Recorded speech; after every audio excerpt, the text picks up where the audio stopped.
In the middle of the Oregon desert in the year 1869, a woman with her head covered was brought out to be auctioned off like a piece of merchandise. And this was no ordinary story, because behind that cloth could be a witch, a runaway, or a secret powerful enough to change the fate of the entire town. The scene in Dry Creek was bursting with chaos. The smell of horses, the smoke from the steam engines, and the stench of cheap beer all mixing into a thick mess. On a makeshift wooden stage, Deputy Caldwell struck his gavel. The starting price, $2. Whoever dares to take her home as their mysterious wife, place your bid. The crowd howled and roared with laughter. Maybe it is a witch inside that sack. Or maybe just a dried up corpse. Marry the sack itself, safer that way. No one knew that this bizarre auction was about to set off a chain of unbelievable events, and I am going to show you exactly what happened next. If you enjoy strange but true stories like this one, make sure to hit like and subscribe so you will not miss the next part. The crowd began to grow bored. Some spat on the ground, then drifted away. The woman remained standing still, her head and body hidden under the sack, with only her shoulders trembling lightly with each breath. Caldwell snapped. If she will not open her mouth, then taking her home is useless. The air grew heavy, and everyone thought the auction was about to collapse. Then, suddenly, the people parted. A tall man stepped forward. His shirt was stained with pine, resin, and axe hung at his side, and his shoulders looked wide enough to carry an entire forest. He spoke only 2 words. $2. The entire place went silent. Laughter died away. Caldwell narrowed his eyes. Are you certain, sir? I said it. His voice was steady, like seasoned oak. A few nudged each other with uneasy chuckles, but no one dared to joke further. Caldwell's tone shifted, suddenly more cautious. You do not want to know what you are buying? The man looked toward the woman under the sack and answered in a low voice. I am not buying a face, I am marrying a person. The whole space froze. Even the dusty wind seemed to pause to listen. The deputy wrote in his ledger, name, Eli Mercer, occupation, Lumberjack, from Pine Hollow. Eli signed firmly. Caldwell slid the paper toward the woman. As his legal wife, you must state your name. The sack stirred slightly. A brief silence, then a whisper. Maeve Hart. At that moment, Eli froze. It was not curiosity about her face that struck him, but the sound of her voice he had heard it before, in the middle of the Black Ridge snowstorm 3 years earlier.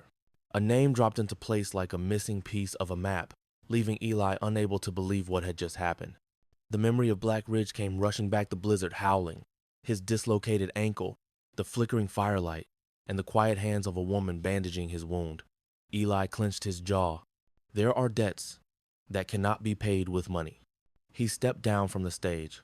Without pulling or jerking, he simply took hold of the rope tied around her wrist. Come on, there is nothing left here for you. The crowd parted, silent, as if confessing their own guilt. Caldwell lowered his head, carrying the eyes of a man who had just sold something shameful. Only the crunch of Eli's boots on wood, the snort of horses, and the name Maeve Hart drifted into the wind. At the wagon yard, Eli handed over the $2 and received the marriage papers. His voice softened. I am Eli Mercer. I will not ask about the past. When you want to speak, you will speak. For now, I am taking you home. He untied the rope with the same care as a man sawing through wood. The red marks still pressed into her wrist, but he did not touch them. He only motioned for her to climb into the wagon. Maeve sat tucked in, her shoulders curled tight. Eli snapped the reins, and the wagon rolled past the saloon, the blacksmith, and the cluster of Eastern traders. No one came to see them off. On the road leaving the station, Eli spoke quietly. Maeve Hart, that is a beautiful name. She answered only with her breath, but it was enough for him to know she had heard. The wagon entered the forest, and the resin of pine thickened in the air. Eli scanned the trees on both sides, the habit of a man who had survived only by being alert. Inside his shirt, a small piece of cloth embroidered with purple flowers suddenly felt heavier. He laid a goatskin blanket gently across her shoulders. Even in summer, it stays cold at the mountain's edge. At the tree line, he stopped the wagon to check the reins. Then, for the first time, he looked directly at the sack over her head. I will not tear it off. When you choose to remove it, that will be your choice. In my home, people decide for themselves how they wish to be seen. A breath softened. as though some invisible burden had just been lifted. They pressed deeper into the forest, where the noise of dry creek was swallowed by leaves. The mule clattered along the narrow path that cut into the woods like a blade. Sunlight spilled through the canopy in broken streaks, like sparks behind prison bars. Maeve pulled the sack tighter around her face, her breath quickening, fingers clawing at her dress and then falling still. Beside her, the goatskin blanket steadied her trembling shoulders. Eli walked ahead, his figure steady as an old tree. The silence was long, yet not strained. It was the silence of survivors, keeping their secrets without the need to force them out. Then a branch snapped in the thicket to the right. The mule jerked its head, ears stiff. Eli froze instantly, his hand sliding to the haft of his axe. No more insects, no more wind, only a stillness stretched taut, like a bowstring before release. When the sun had fully set, Eli guided the wagon onto a little trail that was hard for outsiders to find. A gentle slope opened onto a flat clearing, backed against a rocky knoll. There stood a wooden cabin. Its pine planks were dark, the roof low and sturdy, as if the forest itself had pushed it up from its own belly. A rough stone chimney rose at the side, and a neat stack of firewood sat beside it. A rusted horseshoe hung on the doorframe, old but still there, the only sign of faith in a merciless land. Eli opened the door, the hinge squealed. He stepped back and motioned, "You go in first. Here, no one will put you where you do not choose to stand." Maeve hesitated for a beat, then stepped inside. The interior was simple. A square table, 2 wooden chairs, a stone hearth, a narrow bed covered with a gray blanket. She did not sit at the table or touch anything. Instead, she slid her back along the wall, folded at the knees, and wrapped her arms around herself. The sack stayed firmly in place. Her breathing was steady, but tight, like someone ready to run. Eli followed, set the bundle of wood by the stove, and set the fire with practiced motions, the sound of metal clinking steady and familiar. He did not ask questions, and he did not give orders. Only the wood crackled, and the warm light gradually pushed back the darkness in the cabin. When the water in the tin pot began to boil, the scent of dried cinnamon and smoked meat filled the air, warm and strangely welcome.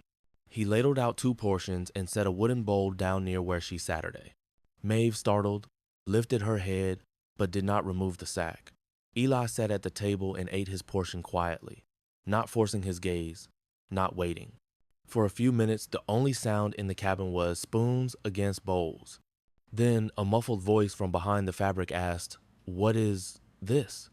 Eli paused with his spoon and replied, "I call it the meal of the last one standing." There was a pause, and then a breath that turned into a thin smile, soft as if afraid to exist. He went on, "When I was younger, I would cook for myself after long runs in the woods. After a while, I kept making 2 portions out of habit, even when no one else sat beside me." Maeve turned her head slightly and peered beneath the rim of the sack. Sure enough, another bowl steamed on the table beside the empty chair. There was no one else in the room. Eli nodded toward the bowl. "When I had a wife, I always set out the extra portion, my way of reminding myself that I had survived and returned. Now, this bowl is for you and for the memory of her." The room fell silent, save for the red glow of the fire. Maeve reached out with a hand that trembled ever so little and lifted the bowl. She ate spoonfuls slowly and painfully, but she did not leave any. Night came. Eli washed the bowls in a tin basin. In the corner, Maeve still sat hugging a pillow, but her eyes followed him without trembling. No words, no extra movement. In the way she looked, the cabin ceased to be a place of confinement. It became a temporary shelter where fear was allowed to breathe more slowly. The first night in the cabin. The fire in the hearth burned down to hot coals, casting a dim light like watching eyes. Darkness clung to the walls, and the wind in the forest howled low and long, like a predator circling. Eli sat alone before the fire. No lamp, elbows on his knees, eyes fixed on the embers. The chill did not sit inside his chest. It lay only on his skin. Inside him, the old winter wind still blew. 3 years before, the winter had been brutal enough that pines snapped like teeth and the glacier cracked like the sky was falling.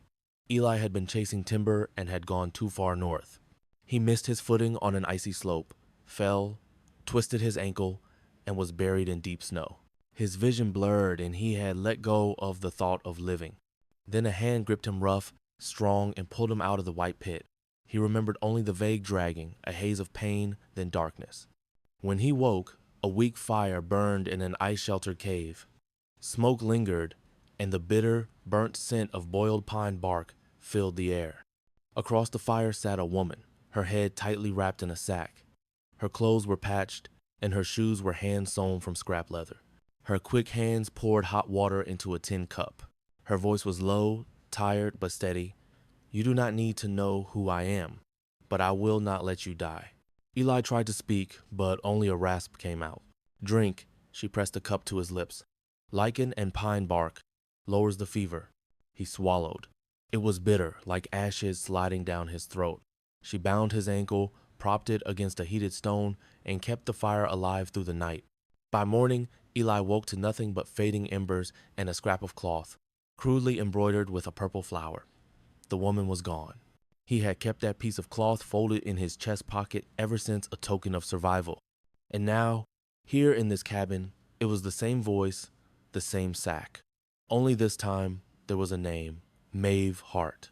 He did not tell her the memory.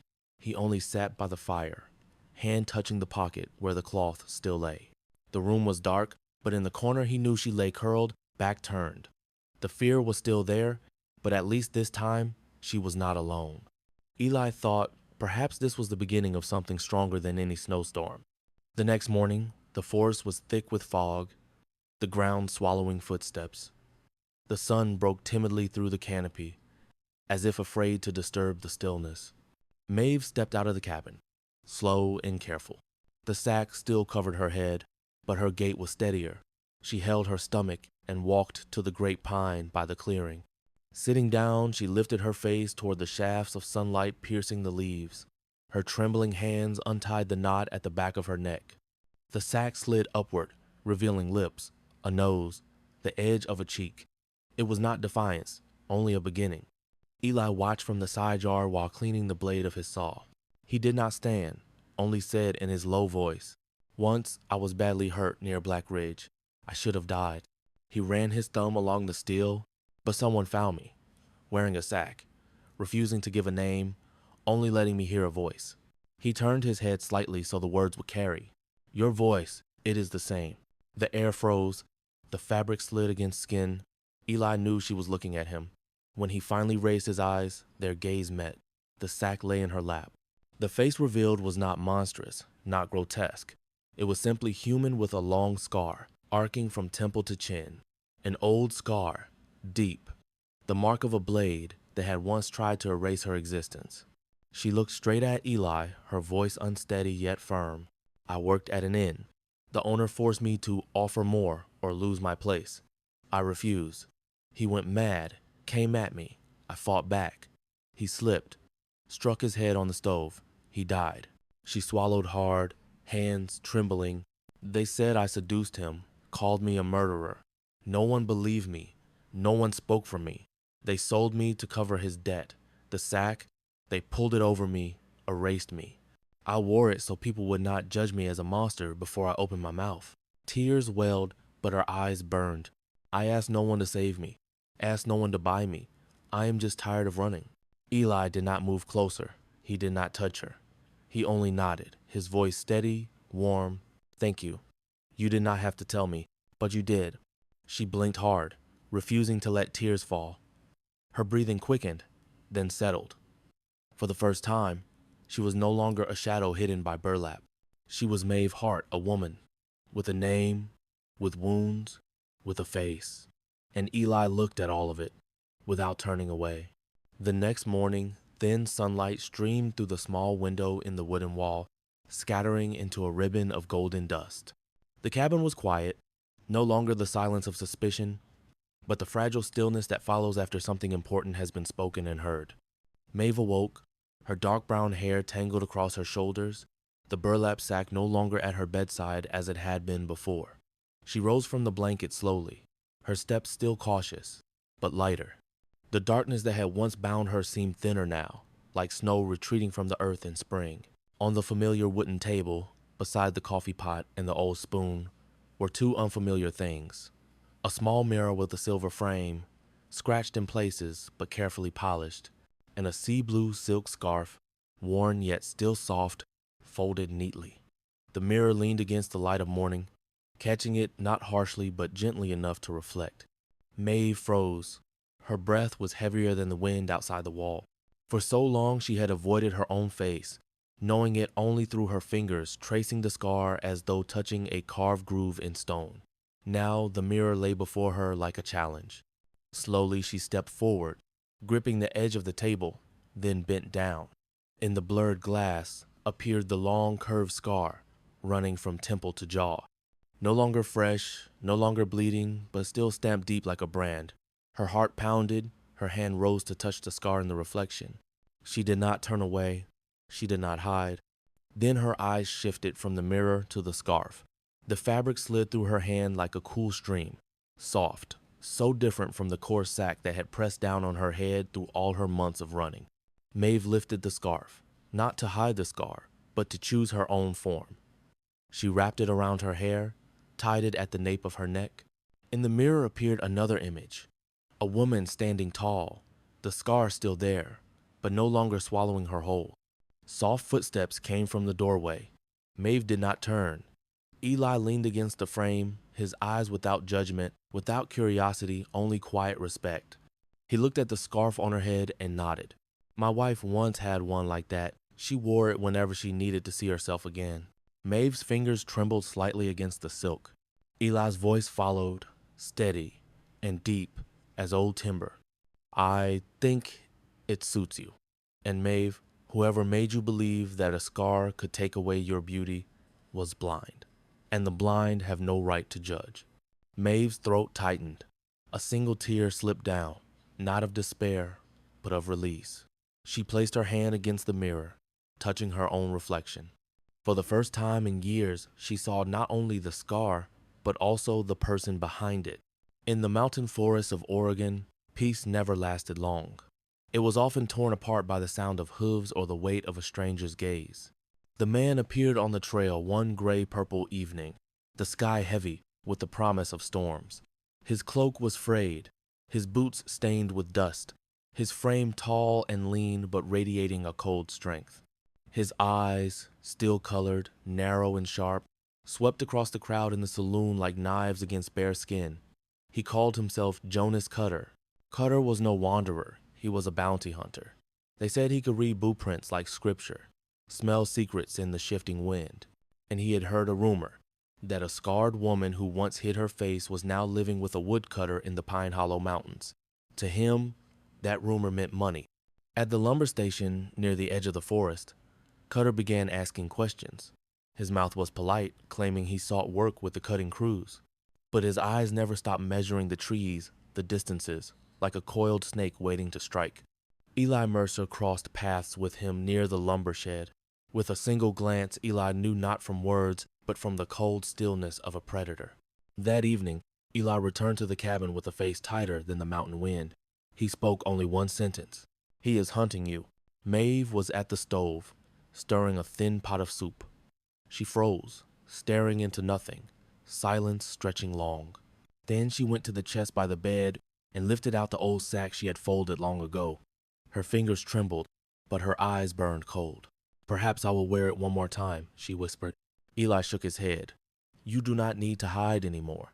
Not for shame, Maeve said, her voice steady in a way he had never heard. This time, for strategy. I choose.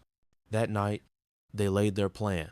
Maeve would ride east out of the cabin, down the abandoned trail left behind after the great forest fire years ago. With the sack over her head, Cutter would surely take her as exposed prey. Eli would circle through the mountains to find the sheriff and 2 deputies in town. If all went well, Cutter would be driven straight into their trap. At dawn, the plan began. Maeve rode a small mare, the sack tied tight, her heart pounding but her hands firm. She urged the horse forward, never looking back. By sunset, Cutter had taken the bait. He followed the tracks in the shadow of burlap into the eastern canyon. There, Eli and the lawmen waited. Cutter drew quick, but before his finger tightened on the trigger, he was struck down, bound, and thrown over a saddle. His charges were clear: illegal hunting of persons, attempted murder, intent to assault, Maeve watched from the ridge above. Only when Cutter was led away did she descend, untie the knot, and let the sack fall into her hands.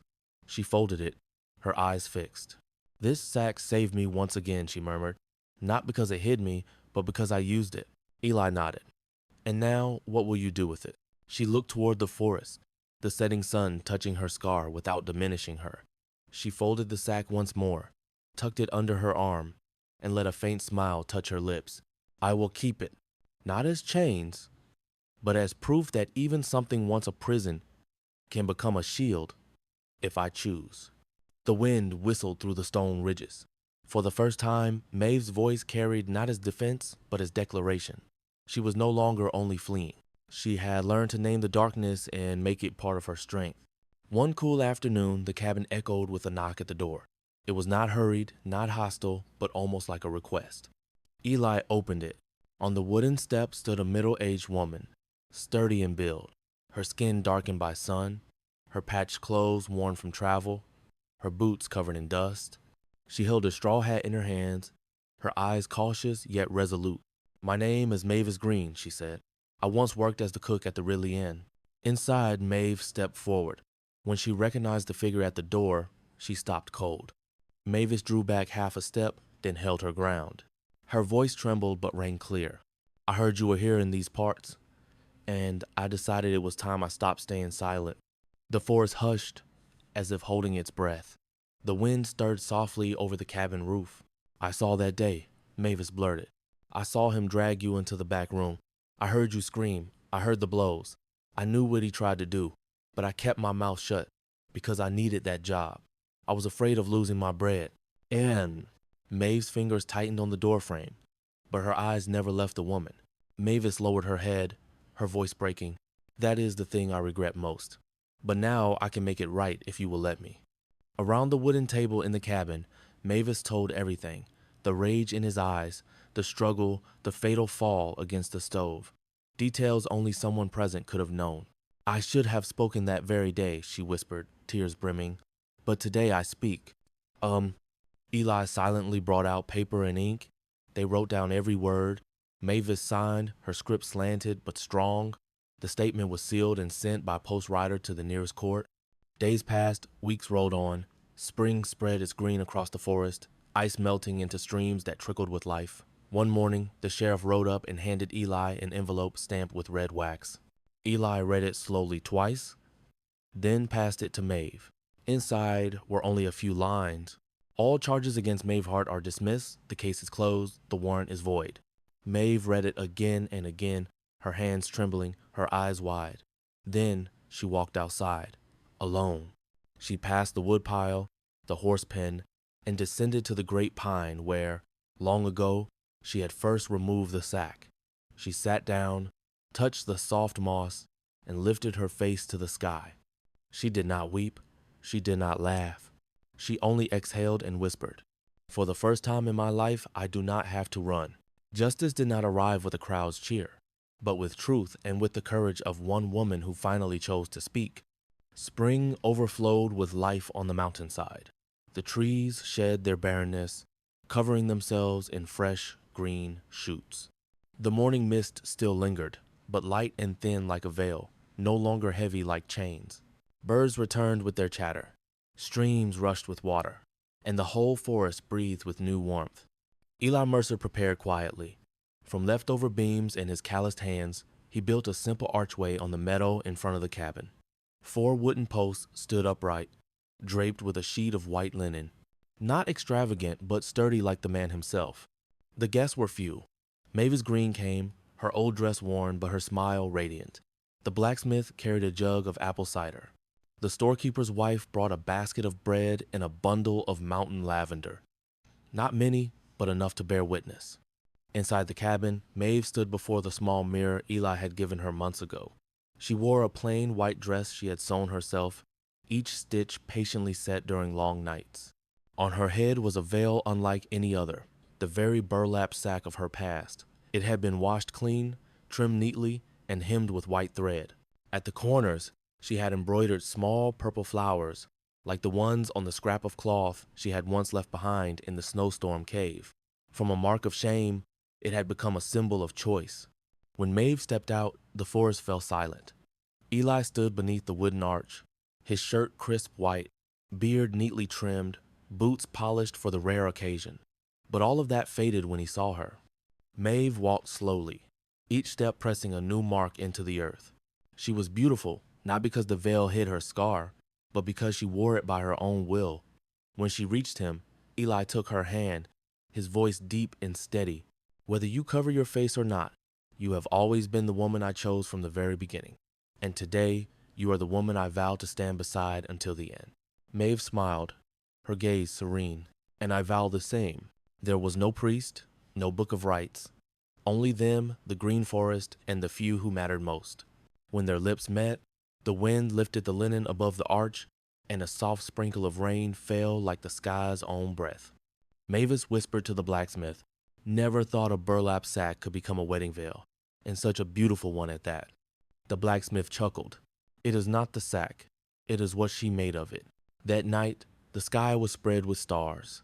On the cabin porch, fire crackled in the outdoor hearth, laughter mixing with the night birds calling from the deep woods. Maeve sat beside Eli, the white veil once the sack of her past resting on her lap. Her fingers traced the stitched purple flowers, a faint smile touching her lips. "It is strange," she said softly. "This used to be everything I feared." Eli turned to her, his eyes gentle. "And now?" She lifted her gaze, her eyes bright, her voice certain. "Now, it is everything I choose." He clasped her hand tightly in his. They sat that way, letting the fire burn down to embers, until the night thickened and the sky broke open with countless stars. The forest surrounded them, no longer a prison, but a home. Among the towering pines and the veil reborn from shame, Maeve Hart and Eli Mercer had found what few could claim in the harsh frontier: peace, not by forgetting, but by reclaiming what had once been stolen. Their love did not erase scars, did not erase wounds, did not erase silence, but it turned chains into blessings. Because sometimes survival in the West was not only about holding on, but about knowing what to keep. This story makes me think deeply about the power of choice. An object that once symbolized shame, when taken back by its owner, became proof of freedom. I am struck by how Eli never tried to rescue Maeve like a hero, but instead gave her space to rise on her own. That is the truest kind of love, love that does not impose. And the arrival of Mavis made it clear that truth, even late, can still deliver justice. If this journey touched your heart, remember to like, share, and follow Gunsmoke Roses so you will not miss the next story.